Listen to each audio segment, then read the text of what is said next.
What's up, everybody? Welcome to the Pick Six Podcast, CBS Sports Daily NFL Podcast. I'm Will Brinson. I'm your host. This is, by my count, our 10th show of the week. No, I'm just kidding. It's like our 9th show of the week, and it's our DFS show as we preview the main slate coming up the rest of the week. We will have a Thursday preview, a Thursday recap, and of course, our best bets picks against the spread show for Friday. So make sure and check those out in your feed. And if you're listening to this podcast, I'm going to assume you like to gamble in some form or fashion. And if that's the case, buddy, you are in luck because we have a brand new podcast as part of the CBS Sports Podcast Network launching today. It's the Early Edge. You want to leg up on that bookie? Have you heard about these bookies? Sometimes they look at things, they say, oh, there's a 97% chance of something winning. Those bookies are all over the numbers. And if you want to leg up on your bookie, the Early Edge has got you covered. It's powered by Sportsline. And every single day of the week, you can join Jonathan Coachman and an expert crew of Sportsline handicappers to break down the biggest games of the day, no matter what sport it is. Every episode is 10 minutes or shorter. It's like the opposite of this podcast, and is in your feed by 11 a.m. Eastern. It's literally the opposite of this podcast. If there's a sharp side of the action, you'll be armed with it. Go check out the Early Edge podcast anywhere podcasts are found. Joining me now to break down the DFS slate for week 14, the one, the only, Frank Stampfl, at Roto_Frank on Twitter. True or false, Frank?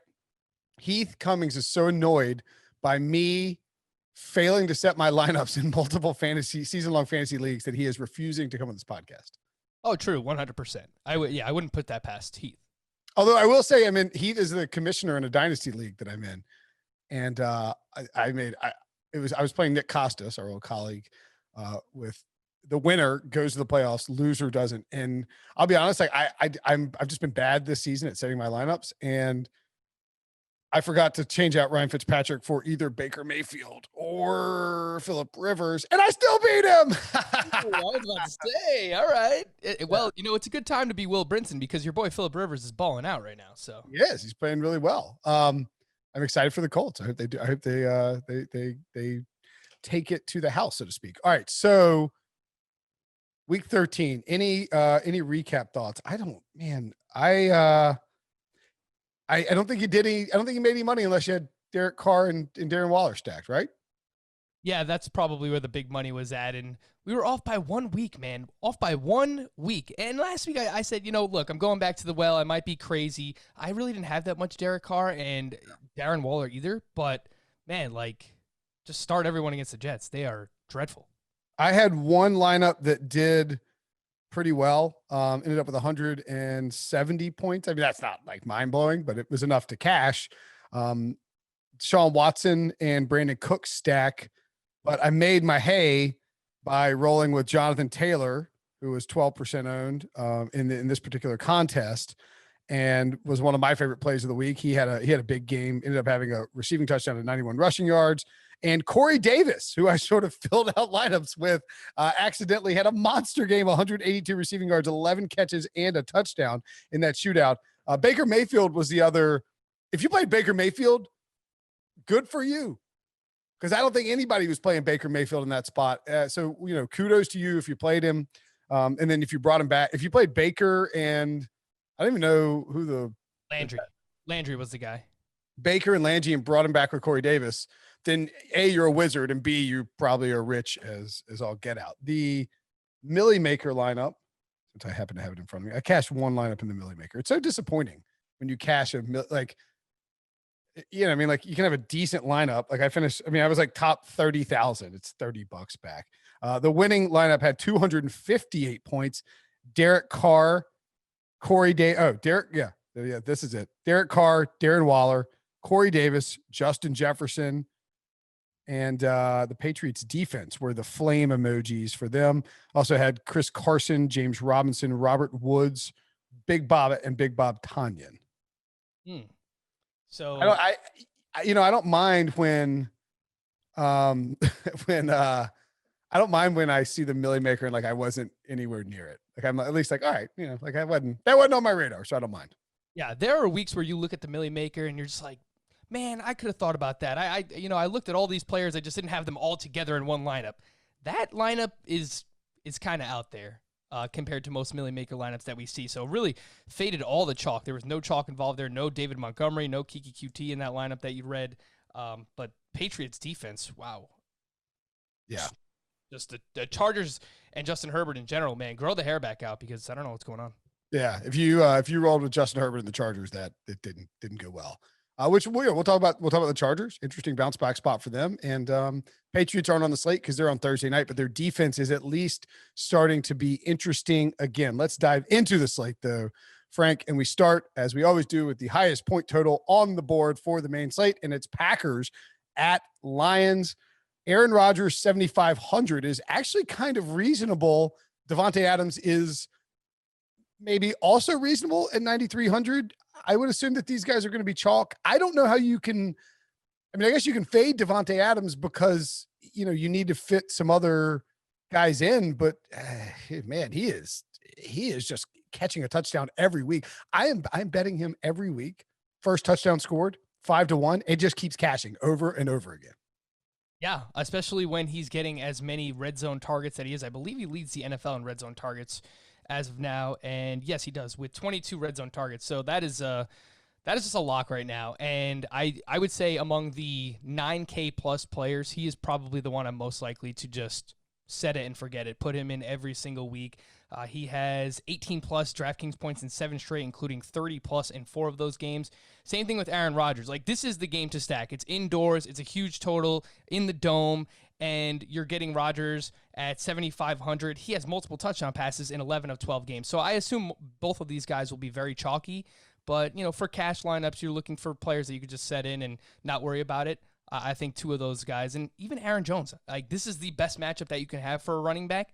And he's 7,600. You look at the top end of running backs this week, there are a lot of very high-priced guys, and you're getting Aaron Jones for 1,500, 2,000 less than guys like Dalvin Cook and Derrick Henry. So definitely interested in Aaron Jones in the spot. Would you be opposed to stacking, like having all 3 of those guys? Is that even viable? And just going all in on the Packers?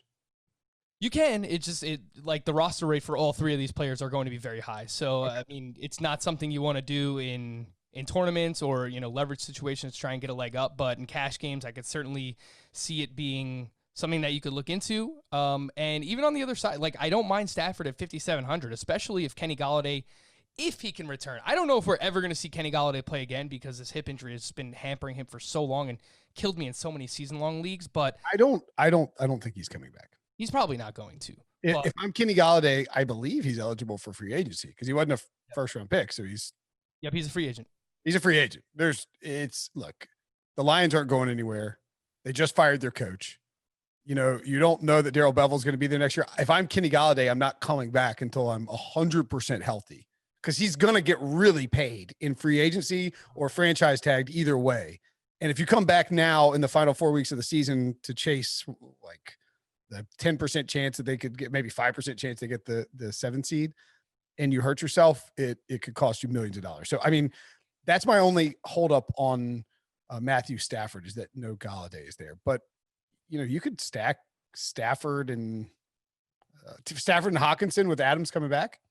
Yeah, Hawkinson has been just super consistent at the tight end position, and the price is up there now at 5K. Tight end 2 on season-long leagues this year. What's up? He's tight end 2 this year behind Kelsey?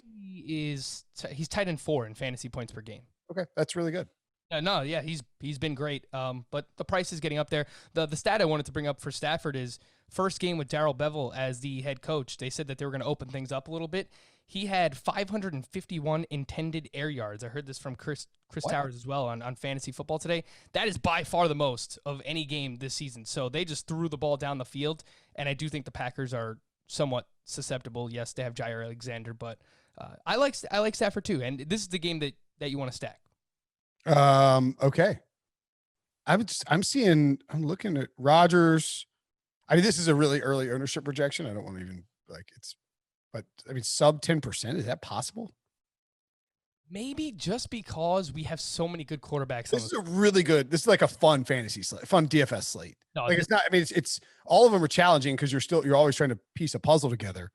But I mean, I think when you start to look around, I mean, you can, I mean, like we'll get to the other games, but like Justin Herbert and Ryan Tannehill, you're saving 700 or 800 off of Aaron Rodgers. Matt Ryan, you're saving to 1,800 off of Aaron Rodgers. And if you want to play Devontae Adams and you want to play guys like Derrick Henry and you want to play, the expensive tight ends like the Waller and Kelsey, you maybe you're willing to spin down at quarterback. So it's possible that Aaron Rodgers is not as rostered as we thought he might be.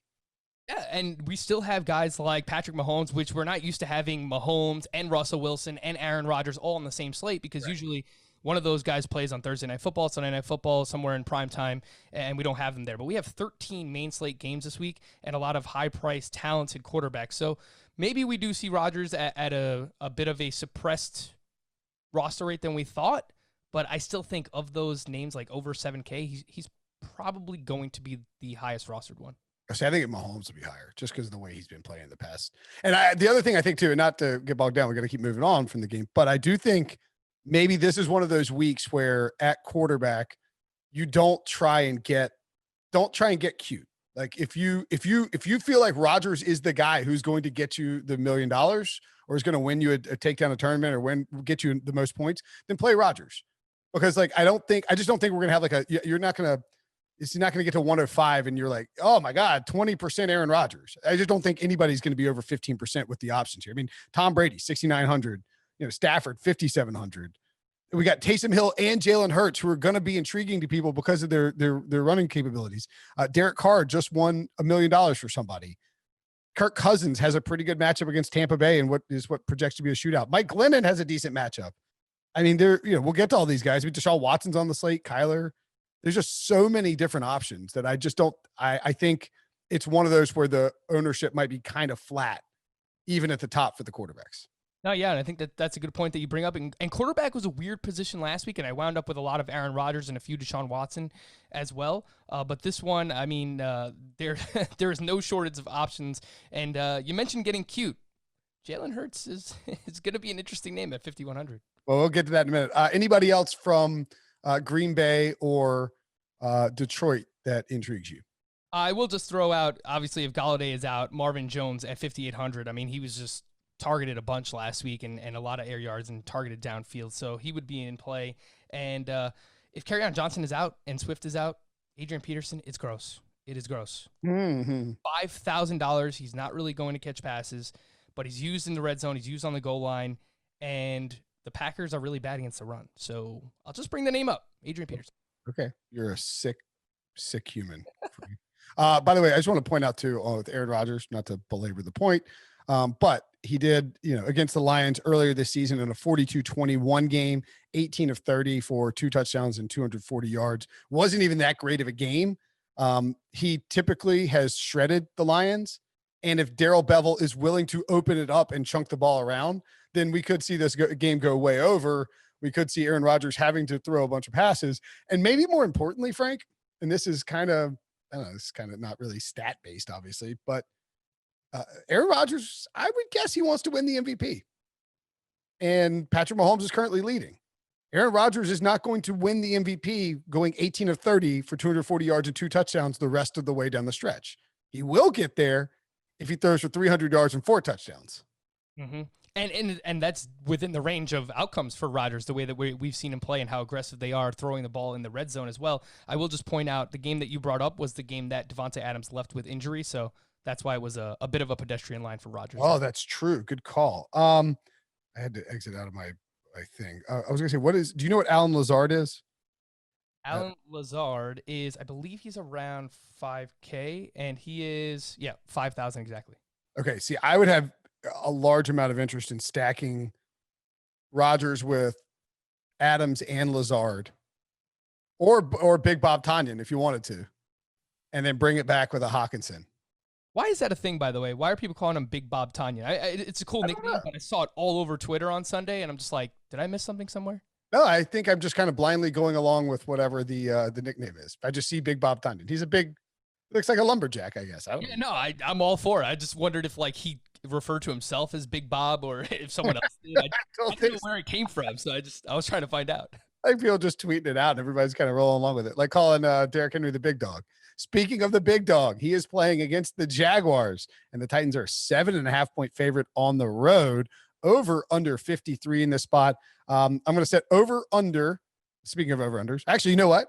I'm going to inverse the over under on the total here and ask you over or under 35% owned Derrick Henry this week. Under. Ooh, really? He's $8,700, but this is an absolute smash spot. So the Jaguars have actually been better against the run, and the first time that they faced off against each other, they held Derrick Henry under 90 rushing yards. Wow. So I don't know if that's just some kind of aberration, but they've actually played well against the run. And on 25 carries. It's the same thing that we mentioned with quarterbacks, is that there's so many running backs this week. You could have Dalvin Cook in a tough matchup, but without Alexander Mattison. Christian McCaffrey is returning. Aaron Jones you're getting for nearly over $1,000 cheaper than Derrick Henry, arguably in a better spot in terms of the matchup as well. So, yeah, I'm going to go under that 35% roster rate. And we know what his upside is. Him and A.J. Brown, we'll just kind of lump them in together. Like, they have slate-breaking potential, especially against this defense. And I think, like, if you're just mass multi-entering, like, you want a few lineups with these guys for sure. But I think that they're going to be less rostered than you think. Okay, interesting. I did not see that coming. 9 games against the Jacksonville Jaguars in his career, 158 carries for 798 yards. That is, quote unquote, only 5.1 yards per carry. 9 rushing touchdowns, though. That is the most against any team that Derrick Henry has. So if he's under owned, then I will dabble substantially. If you think he's closer to like 15 or 20%, then I will absolutely have some Henry this week. I sort of looking at it, Frank, and wondering, is Ryan Tannehill 6,700? Can you stack Ryan Tannehill at 6,700 with A.J. Brown 7,300 and Corey Davis at 5,700 and just not fade Derrick Henry, but you're hoping this is a shootout, and or even throw Derrick Henry in there. I don't know if you can quadruple stack the Titans. That's probably aggressive. That is quite aggressive, and you're going to have a bunch of other cheap players if you wind up with something like that. And there's not really anybody you can bring it back with either, because last week I tried talking up Keelan Cole. DJ Chark returned to practice later on in the week, and they just kind of spread the ball around right now between Chark and Colin Johnson and Keelan Cole there as well. So you can't really bring it back with anybody, but this Jaguars defense is bad, specifically in the secondary. They're just getting shredded. I like Tannehill. I don't love him. Herbert is $100 more, and he's going up against the Falcons at home, and there's so much pass volume there. I can just see one of these games where, like, maybe Tannehill throws for 2 touchdowns early in the game, but it just gets out of hand, and they just have a huge lead in the second half, and he doesn't really have to do it. Oh, see, I disagree. You think so? I don't think their defense is bad too. So their defense is really bad. Yep. And the Jaguars have let Mike Glennon throw it 77 times in the last 2 weeks. Now, I'm not going to try and sit here and cape up for Glennon and act like he's been an MVP caliber quarterback, but he slings the ball down the field. I don't think he has 2 picks in 2 games and 3 touchdowns. I mean, if they're going to let him throw, I mean, this is not Brandon Allen and this is not even Gardner Minshew. Like, Glennon is going to challenge down the field a little bit, and he's going to, if they're letting him throw 40 times, I think we see this game get into a shootout. The Jaguars have lost by 2 points and 3 points in their 2 games with Mike Glennon starting. I think the Jaguars are a live dog here. I think that they will cover. 7.5 is too much for me. I know Tennessee is good, and Tennessee can, Derrick Henry can break one and cover it late, and that's fine because I'll have Derrick Henry.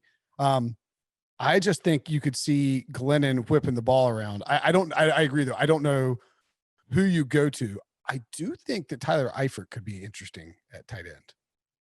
I like Eifert, but the problem is he's super cheap, so it's fine. He's 3,100. Once again, a stacked position. I mean, 3,100 for Tyler Eifert. That is absolutely dirt cheap. He had 6 catches, 45 yards last week, and then the week before that caught a touchdown pass.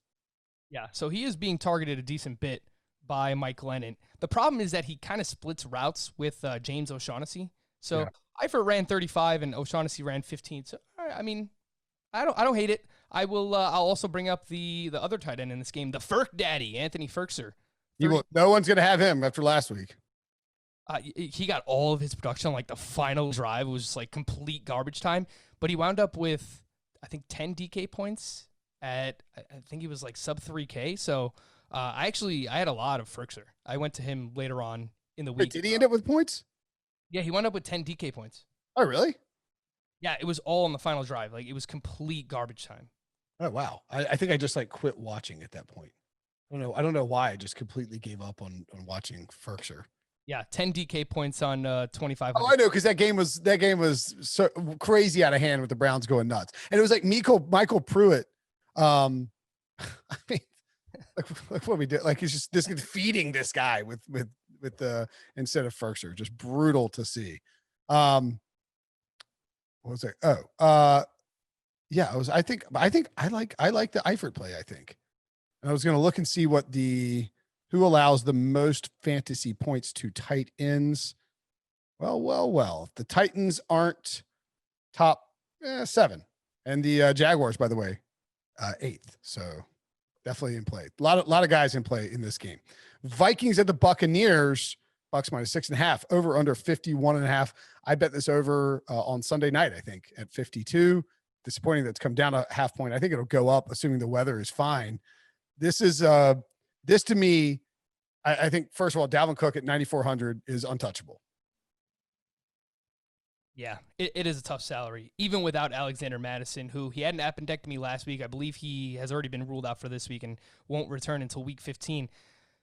The problem is Dalvin Cook just had 38 touches, Will, and it's just like that is so valuable for a running back. It's hard to get away from, but this is just a terrible matchup. Like this is as bad as it can get, and the Bucs have not allowed a running back over 59 rushing yards all season, Will. So, I mean, I'm with you. It's hard to really get behind him at that price. He will likely get 30-plus touches, but in a really tough matchup, leverage play, sure, but, man, you got to pay up to do it. Yeah, I mean, that's the only argument is like the Kamara thing the other week was nobody's gonna be on him. Like, this is not donkey time in DFS anymore. Like, everyone is smart enough to know that you don't play running backs against the Buccaneers. Dalvin Cook is expensive. He won't be rostered at all. How highly rostered do you think Kirk Cousins and Justin Jefferson and Adam Thielen will be? I don't think Kirk Cousins will be all that rostered because the price is getting up there at 6,200. I think people will still gravitate towards Justin Jefferson and Adam Thielen, just the way that those guys are playing and the fact that their targets are just condensed so much to just those two guys. Like, they really don't get the tight ends involved all that much. They throw it a little bit to Dalvin Cook, and recently the Bucs defense has been susceptible to wide receivers. Over their last 2 games, they've given up 680 yards and 5 touchdowns to wide. They keep putting Carlton Davis in man coverage against stud wide receivers. Yeah, don't put him on an island against Tyreek Hill. That's probably not smart, Todd Bowles. Right. I actually think it's like Bruce Arians doing it because they're not calling like defensive game plans the way that maybe I'm wrong, but they're not calling Todd Bowles like defensive game plans the last month. It's weird.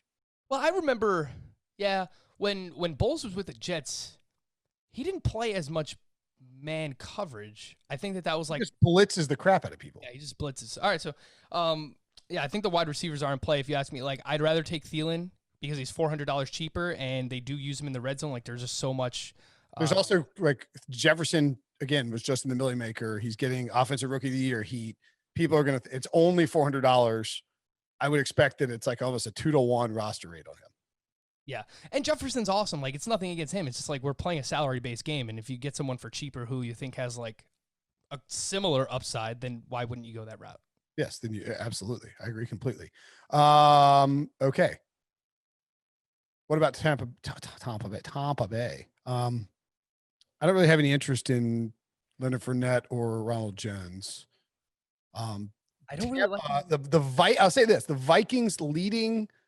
Their sack leader. Do you know who it is? Sack leader for the Vikings? I don't know. Yannick Ngakoue. Hasn't he? He's not on the Vikings anymore. I was about to say, he hasn't been on the team for like 7 weeks. I'm pretty sure that's right. Let me double check. Somebody said that. And I just blindly believed him. But yeah, I think this is a pretty good spot for Tom Brady.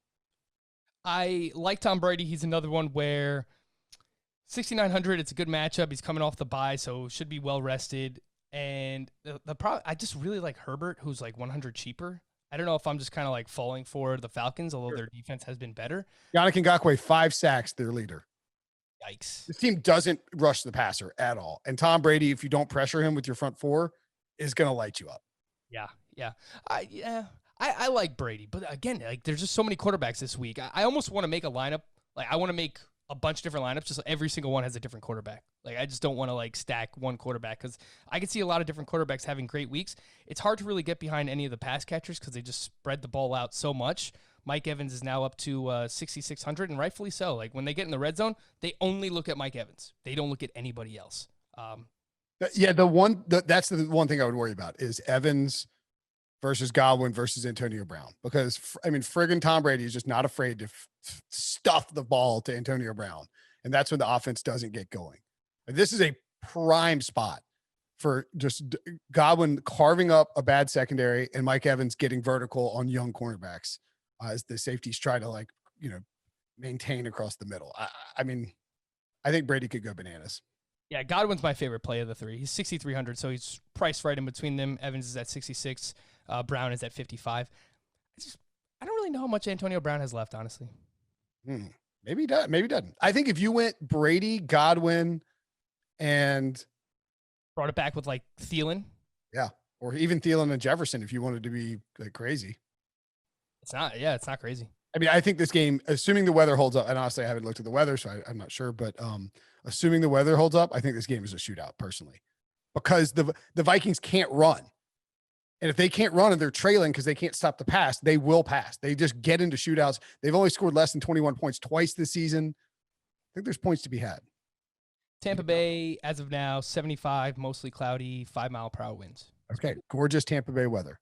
All right, I'm in on this game because I don't think it's gonna be that highly rostered. Okay, moving along to the Colts -3 at the Raiders. I gotta be honest, I have no interest in Derek Carr this week against a better defense. I don't think you can do anything with the Las Vegas running backs. But man, I love me some Jonathan Taylor in this spot. Yeah, and shout out to you, man. Like you brought up Jonathan Taylor last week. I was a little bit more apprehensive. I wound up 3 weeks ago too. I've been on, or 3 weeks ago when he ran for 90 yards. I wound up with him on I played a few early slate only games, and I had Jonathan Taylor on those teams, so he really, really carried me there. But it looks like the past 2 games that he has played that they are turning it over to him, and obviously they've been playing with leads in those games. But 16 touches this past week for Taylor, 91 rushing yards. He had the receiving touchdown. He was up over 130 total yards.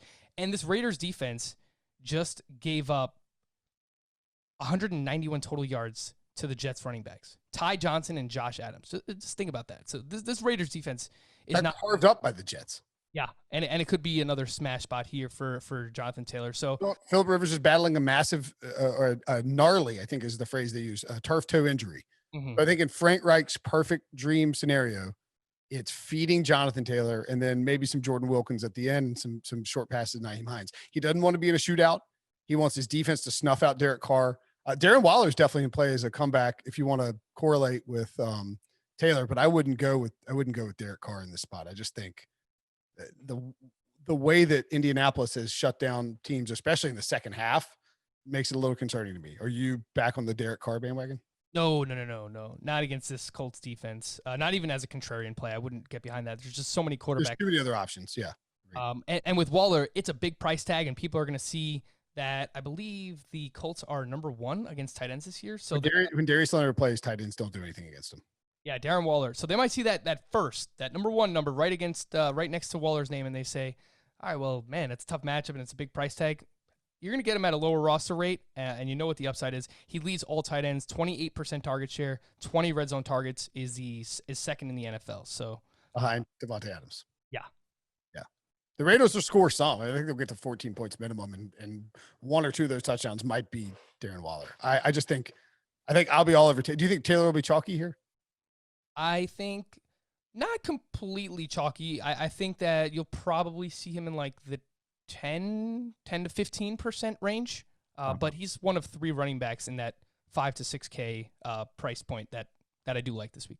All right. Who are the rest of those running backs? We will tell you coming up after the break. All right. Chiefs at Dolphins. Patrick Mahomes, 8,100 is the top quarterback. Chiefs are -7 here. The over under 49.5. That is such a surprisingly stout over under to me. I mean, that's just every Chiefs game. I feel like every Chiefs game is over 50, so I'm surprised that it's not. But yeah, it's the Dolphins on the other side. When with Tua as the quarterback, he's more of a game manager type. He's not going to take as many shots as Ryan Fitzpatrick. For the Chiefs, look, you have to have exposure. They just, like the Titans, like in a game where the Titans go off, everybody for the Titans goes off. It's the same thing with the Chiefs. In a game where they go off, Mahomes is going to go off, Tyreek Hill is going to go off, Travis Kelce. Now, it's really hard to get all three of those guys together because their salaries are so high. But I think maybe if you fade one of Kelce or Tyreek Hill, it's easier to make that happen. I was creating a lineup earlier with Mahomes and Tyreek Hill, and it worked out all right. It wasn't impossible. But, yeah, I mean, for Hill, he's averaging 12 targets per game since week 7. Crazy. 12 targets from Patrick Mahomes is so for the most vertically like for the best vertical receiver in football. Now, Xavier Howard will be back and he was kicked out. He's not being suspended or anything. Yeah, no, that was a dumb ejection. Yeah, I haven't seen anything with that. That was weird. I don't know that Xavier Howard is limiting. I almost tend to think if you've got a coach like Brian Flores who believes in his defensive backs, and you have a problem like Travis Kelce over the middle, that you might actually have him try to hold up Xavier Howard against Tyreek Hill one-on-one. Yeah, and that's the problem with the Chiefs, right? Because if you try and double team Tyreek Hill or even triple team him, then Travis Kelce's just running wild over the middle of the field. So they're just a nightmare to try and defend. And like we've heard this, Carlton Davis was a good corner heading into that game against the Chiefs. Like it doesn't matter. Tyreek Hill's the fastest player in the NFL, and he can get behind anybody. So definitely we'll have some stacks there with Mahomes and Tyreek Hill. And I don't know that you have to bring it back with someone, but Gesicki looked awesome last week. He has looked awesome. Yeah, 4,500 for him. Man. Yeah, he was making some sick plays. And Myles Gaskin is one of those other running backs in the 5 to 6K range.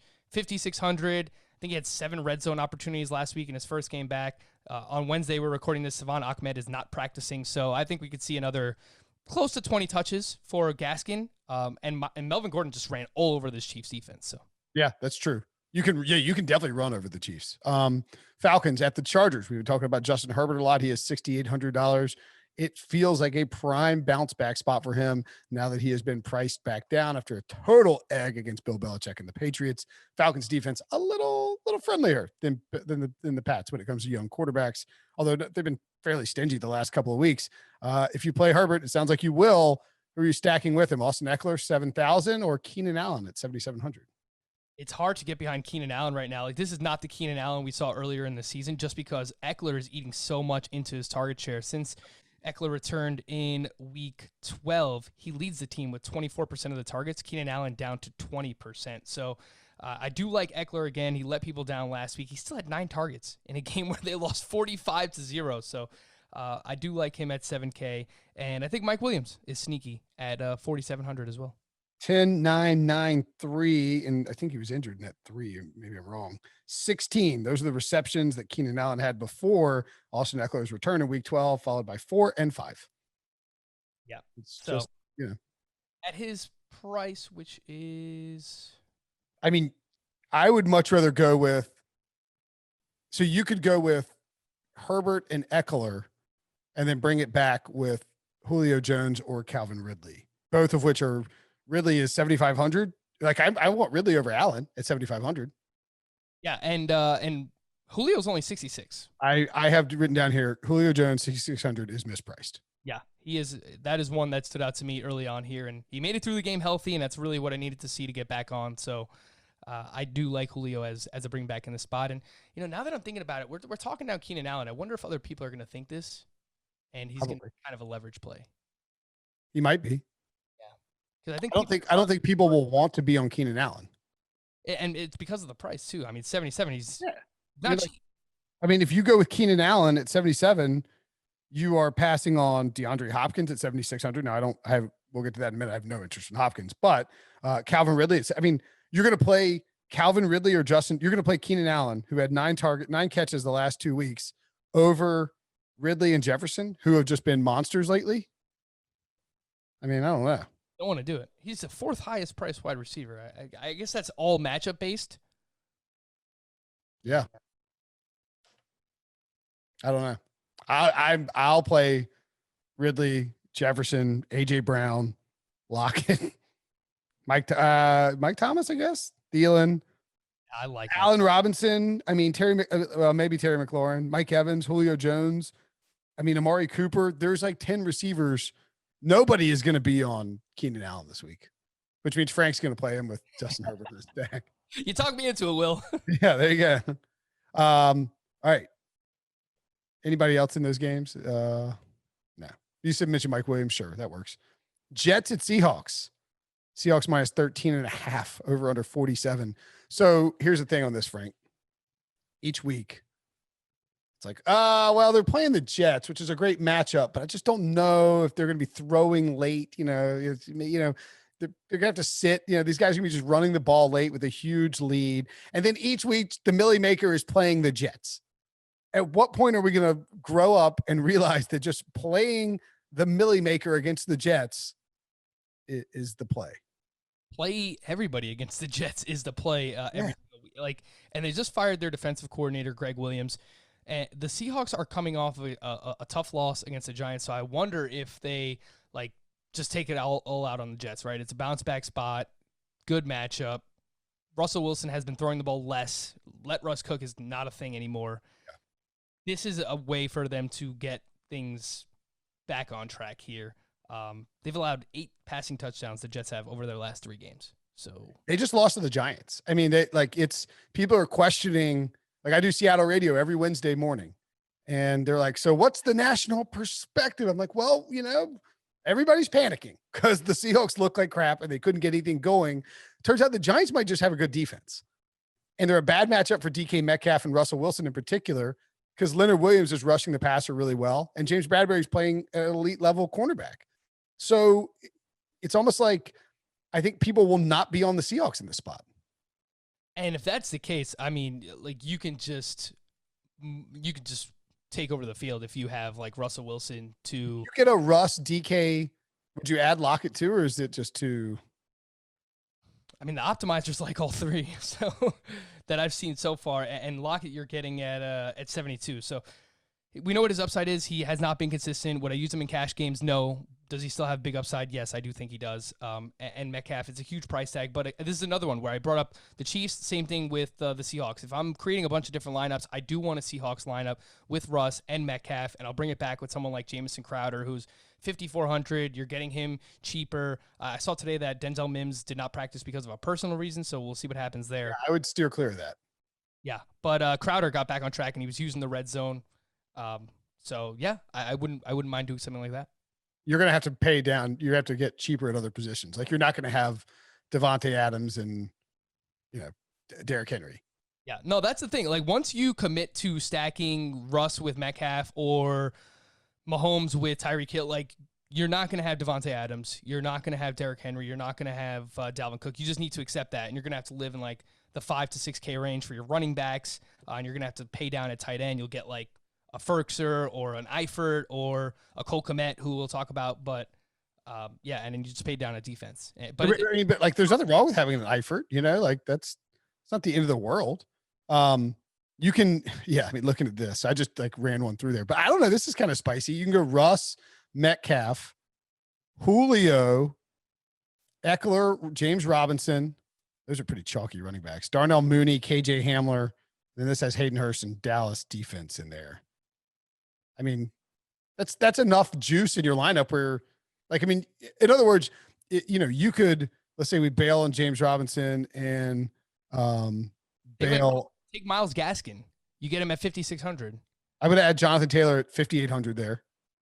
And actually, you know what? Who I'm going to toss in there, the guy I like, is David Montgomery and re-optimize. So I'm going to go Montgomery, Taylor, and those guys. Montgomery Taylor are going to both be owned, but we're going to have Montgomery Taylor. This was just jamming James Robinson in here. You got CeeDee Lamb, KJ Hamler, Hayden Hurst. I mean, you can get enough juice where you can do some damage with Russ and Metcalf. For sure. Yeah. Yep. And if it looks like they're not going to be rostered, I think that's a great spot to go to, because the Jets keep giving. We talked about last week. They just keep giving up tons of passing yards, and Russell has been eliminated from the MVP race by most people. I think they'll want to show something here, not just come out with a 17-9 win over the Jets. You need to get your confidence back. Texans at the Bears. It's pick 'em over under 45. I have to imagine that David Montgomery at 6,500, who I absolutely love this week. I don't love the player, but I think he's like running 30% of it's like running routes on 30%. What is the stat? It's something insane. Like he's just on the field all the time. His usage is out of control. The Texans are terrible against running backs. I don't see how you get away from him here. Yeah, so David Montgomery's usage is like a running back in the close to 8K range or above that. Like he is playing, like in terms of how he's being used, 80% of the snaps since he's returned in week 12, and he's been getting a ton of targets as well with Mitchell Trubisky as the quarterback. And this is the best matchup for a running back. They are allowing the most yards per carry to running backs, 5.2. The Houston Texans are, and they've given up 70 total yards or a touchdown to a running back in every game this season. So the price is getting up there. We were all over Montgomery last week. But even at 6,500, I'm willing to go back. And I would definitely encourage anybody that is diving in on this to, if you're also betting on props, bet on the over of David Montgomery rushing yards. I like it. I think this is just a sneaky game in general. Like I know it's in Chicago, and you might have some worry about the weather. What I'm looking at now is 30 degrees, overcast, 12-mile-per-hour winds. It's not terrible, but I think that this is a game where it can be sneaky. Okay. Cardinals-Giants. Cardinals minus 2.5 at the Giants, over under 45. I have no interest in anyone on this entire game. I agree with you. I like the Cardinals defense if Colt McCoy is the quarterback at 2,700. I mean, even if Daniel Jones, he's very turnover prone as well. So yeah, looking for a sub 3K defense, I like the Cardinals. Okay. Cardinals fine. Yeah. With Colt McCoy or Daniel Jones with a bad hamstring. Sure. Kyler Murray, DeAndre Hopkins. You got to be really into a contrarian style of decision-making to play them because it's a bad cornerback matchup for DeAndre Hopkins with Bradbury. And it's frankly, a terrible spot for Kyler Murray. They haven't moved DeAndre Hopkins off the left side in 3 weeks since Kyler Murray got hurt. Just don't play him. I mean, it's very simple. Don't play him. Too many other options. Saints and Eagles. Saints minus 7, over under 44. It's a Taysom Hill, Jalen Hurts bowl. Have you any interest in either Taysom Hill or Jalen Hurts? Jalen Hurts at 5,100. Like I will have at least one lineup with Jalen Hurts at 51, just because I think that he's just going to take off and run a lot. And even if he's not great, even if he only throws for one touchdown, if he like rushes for 50 and somehow scores a rushing touchdown as well, like he's easily going to pay off that price tag at 5,100. So I will have a few, at least one lineup of him, and you don't need to stack him with anyone because I don't really know who he's going to target. He threw a touchdown to Greg Ward last week, so don't really want Greg Ward in my lineups. But Michael Thomas, man, like Taysom Hill does not throw the ball that much, but when he does, 39% target share in his 3 starts have gone to Michael Thomas. So I'm not really scared of the Eagles defense. I think Darius Slay got banged up last week too, right? Yes. Slay left injured, walked off the field. So that would help Michael Thomas as well. So a lot of wide receivers in that range, like that mid-6 to. If you want to dabble with Hurts, you don't need to mess around with the wide receivers. No. Unless you want to go with like Ertz or somebody there at the tight end position, maybe, I guess. Okay. Move along. Let's move along. I just don't know. I don't think this game, I think this game goes way under. The quarterbacks run a bunch. They feed. Actually, you know who is kind of interesting to me here? And the matchup's not good, but Latavius Murray again. Because if the Saints get it, that we got our Kamara week last week, we were right on that. If the Saints get up in this game and they're going against a good run defense, I could see them just feeding Latavius Murray. And then you just hope he jailbreaks 1 or 2. Yeah, nobody will have Latavius Murray on their rosters. It's hard to back Alvin Kamara. Yes, while he scored a touchdown last week, the targets are still not where you want them to be, and it's not a good matchup. Yeah, it's a terrible matchup. This is a very good Eagles defense against the run. Cowboys at the Bengals. Woof. Buzz, your girlfriend. Woof. The Cowboys minus 3.5, over under 43.5. Cowboys defense has to be a thought here, right? Oh, for sure. Yeah. I think Cowboys defense and Cardinals definitely two that I'm looking at. And you can stack the Cowboys defense with Ezekiel Elliott, 6,600. I think we probably get close to 20 touches, and it's a good matchup against the Bengals. And I don't think Zeke is going to be rostered in many. Probably not. So, and the Bengals are just friggin' terrible. I don't think you can do anything with Cincinnati. Shout out to, I'll just do my Heath contrarian, Andy Dalton. I don't hate it. Revenge. Actually, you know what? It's not even. I'll add the Brinson spin to it with Heath here as the contrarian play. It is a revenge game. That's right, and he's 5,500. And Michael Gallup, who since Dalton has returned is tied for the team lead in target share, is 3,800. That's too cheap. Solid. Look, they're better against the pass. They're better against wide receivers than they are against the run. But I still think like the Bengals are susceptible. It was, I think, a month ago all the Steelers wide receivers went off against them. I think Andy Dalton will. It's a 1:00 game, right? Yeah. So whatever. It's not in prime time. Andy Dalton wants to go back and drop some revenge on the Bengals. Yeah, it's 1:00 game. I think this is this might be like an Andy Dalton 4 passing touchdown game. Seriously. Oh, it's so gross, but it's so possible. I mean, you will be above the field if Andy Dalton goes off. And what do the Cowboys have to hold back on?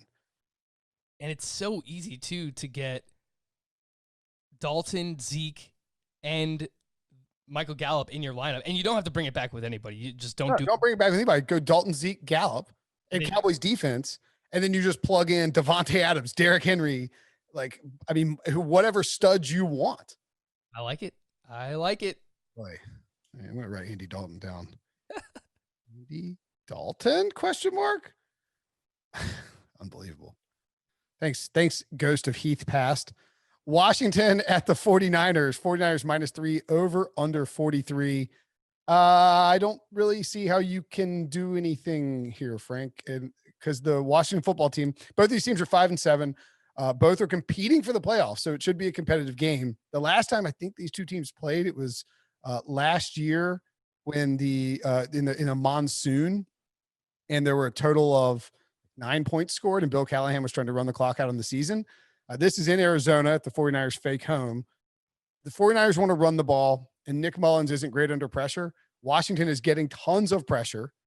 And conversely, the one guy with Antonio Gibson likely out, the one guy I might like is Terry McLaurin, but he's going to probably draw Richard Sherman a bunch of the time.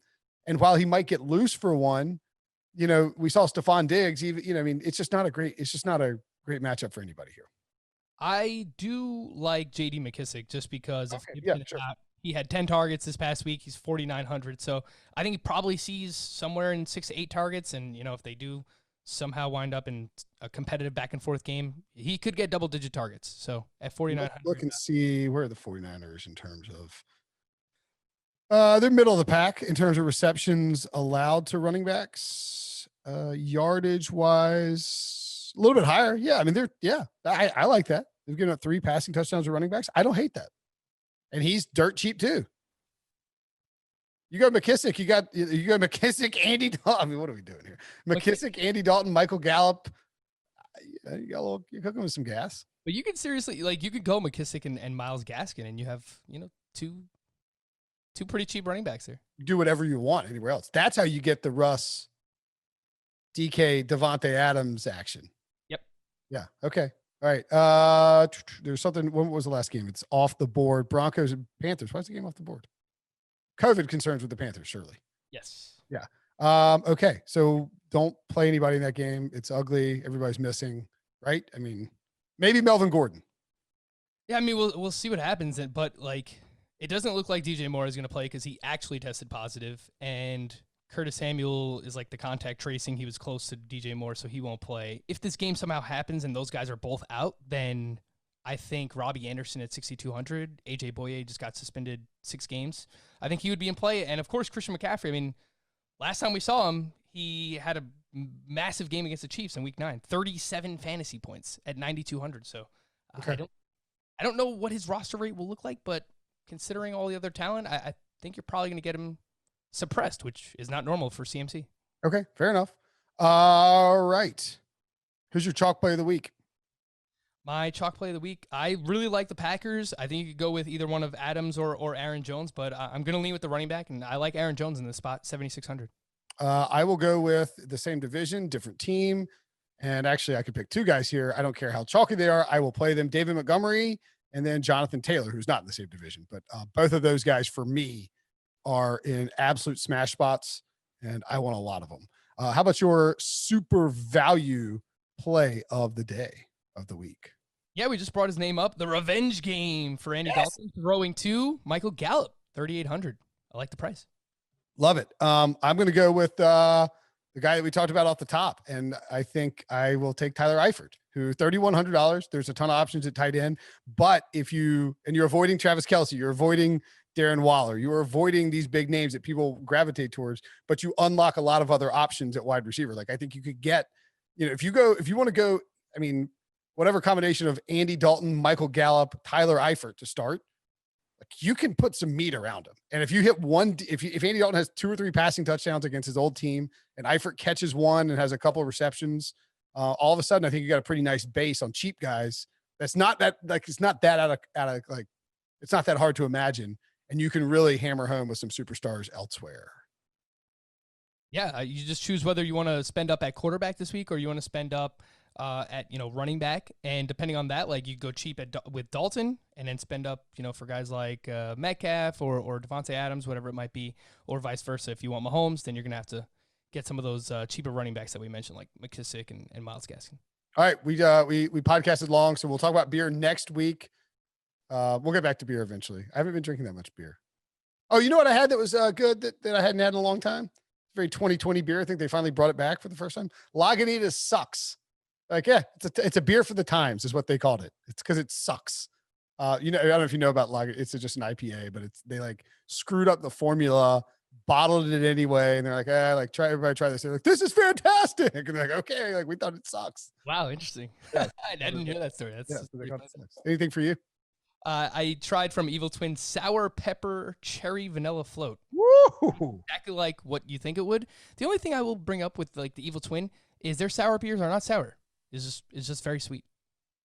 That's a whole lot of flavor profiles. Yeah. And Evil Twin likes to mix some stuff together. All right. That's it. Frank Stampfl at Roto_Frank on Twitter. Follow him. Listen to all the fantasy stuff. I'll read all his stuff on CBS Sports on the fantasy section of the site. Always a pleasure. Appreciate you coming in, buddy, and taking the time every single week. It's always a blast.